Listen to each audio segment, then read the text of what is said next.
Hi everybody, I'm here to talk about my quote by John Haywood. It says, "There is no fire without smoke." My good example is that I know a lot of times I think I could get the easy way out, whether it's one day going into work and being like, you know what, I don't want to try that hard today, I just want to get through the day. Or if it's going through school and be like, I don't want to really try that hard and just get a C in the class, when you know you could do better, right? So along by side I have 3 examples. You can't get an education if you're not dedicated.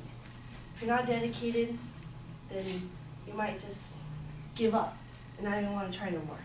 So if there's no dedication in school, you won't be able to get it. For my example, I recently changed my major because I thought I was going to be able to do computer science, but I don't think I'm going to be able to do that no more. And I kind of felt like I wasn't dedicated no more.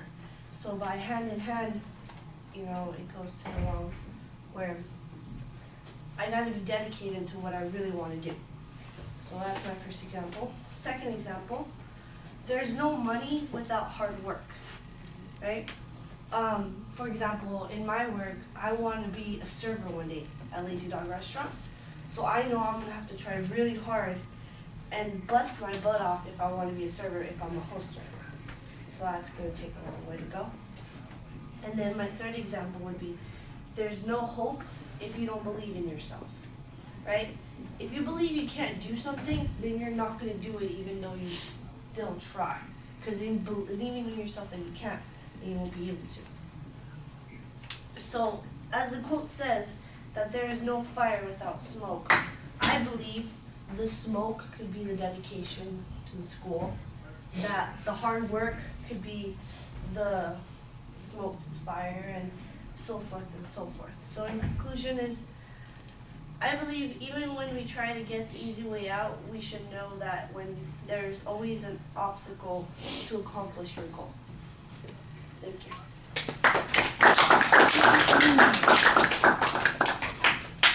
You can keep that, thank you.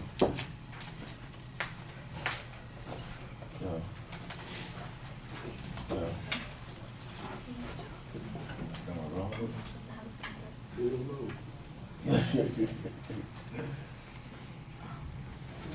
Are you not clear?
All right, Ileana, you used the quote as the attention device. That's a little bit awkward, but I thought that you came up with a thesis statement. I don't know that it's got a lot to do with the quote, but you had a point of view and you were going for it, and that's fine. You suggested that there's a preview, but you don't really do much about laying out the structure.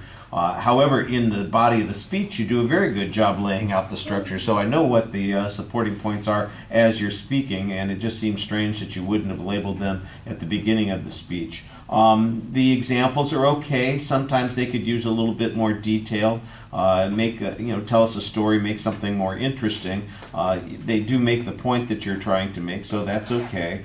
On the delivery issues, your voice projects pretty well. I think that you're flowing through the speech fine. In fact, I think that that's one of the things that helps cover up any anxiety issues is because you are talking and it's going smoothly and you sound like you're fluid, even if you are nervous about something or uncertain about where you're going, you're making your point, you're getting to there. And the only place where it falters is at the end when you sound like you're coming back and saying, okay, now let me explain how this has anything to do with the topic. And that's when it sounded like, okay, I'm a little bit off of my grounds here.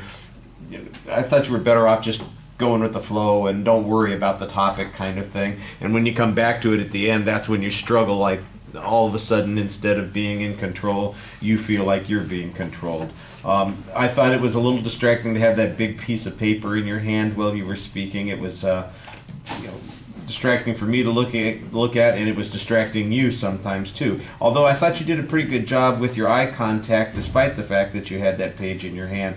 But those are three things that I think you want to do when it comes to, I could put these in the body movement category. Lose the hat, lose the pen, lose the big page. You know, those three things are distractions while you're speaking. All right, thank you.